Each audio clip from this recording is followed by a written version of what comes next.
இருக்கான். கரைக்கு வந்து பார்த்தா மூட்டை சாக்கு அப்படியே இருக்கு. உள்ள இருந்த உப்பெல்லாம் காணும். இந்த பொல்லாத ஆறு உப்பையெல்லாம் முழுங்கிடுச்சு.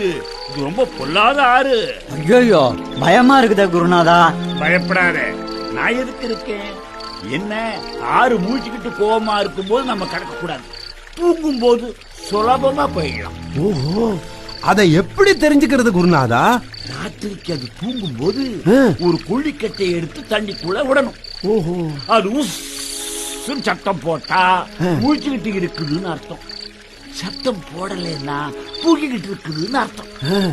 இருட்டின பிறகு நான் போய் பரீட்சை செஞ்சு பாக்குறேன் குருநாதா. சரி, துஷ்டனை கண்டா தூர விலகுன்னு தள்ளி நின்று பரிசோதனை செய்யும். சரி குருநாதா.